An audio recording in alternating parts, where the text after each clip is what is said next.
One encounter with police would forever change Patricia Gray's life when officers came through her door on Holly Street in East Oakland in 2004. They just bum rushed in the house.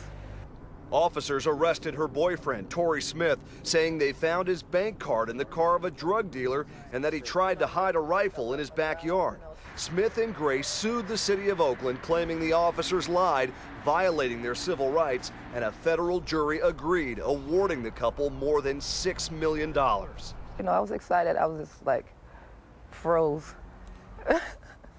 I was just froze like a statue, like I can't believe it, you know. Through the California Public Records Act, we asked the 20 largest cities in the Bay Area how much they've paid out for claims, lawsuits, and settlements involving alleged police misconduct during the last 10 years. San Jose, the Bay Area's largest city, came in third, paying out $8.6 million. Number 2, San Francisco, has had to pay nearly $28 million during the same period. And then there's Oakland. The city of fewer than 400,000 people has paid more than $57 million in the last 10 years for alleged abuses by the Oakland Police Department. It's pure, unadulterated police misconduct. High-profile civil rights attorney John Burris won the largest settlement ever from Oakland, $10.9 million for the Riders scandal, in which 4 officers were accused of repeatedly beating and framing suspects, guilty or not. The city of Oakland says the cost of lawsuits brought by Burris's firm over the last 10 years is at least $31 million, or more than half of all the money the city has paid out.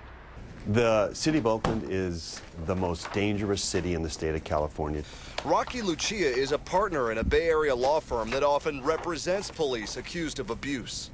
The city of Oakland settles many cases that they don't have to settle, and I believe there's an element of politics that comes into play when these cases are settled. If politics were to stay out of it, most cops would be vindicated in a court of law. Do you think attorneys see cities like Oakland as easy money? Number one, I don't think that that's true. There's not a lot of lawyers that do this kind of work because it's very difficult and it's risky. Oakland is shelling out all of that taxpayer money at a time when it's running a $58 million deficit, laying off police and asking voters to approve a property tax hike tomorrow. I mean, we're talking about Oakland, San Francisco, East Palo Alto, Richmond, Santa Rosa, Vallejo. I mean, there's almost no city in the Bay Area that hasn't been touched by this. Barry Chrisberg, an expert on criminal justice at UC Berkeley, says misconduct by law enforcement is a national epidemic. But unlike the state or feds, he says cities and counties rarely have the resources to fight major civil rights cases.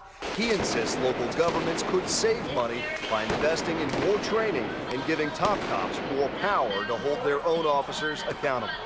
If as a police chief I can't even fire somebody, and it's very difficult to fire anybody, increasingly you're giving citizens no other choice but to go into the courtroom, and that's an expensive, difficult way to go. In Oakland, Eric Rasmussen, KTVU Channel 2 News.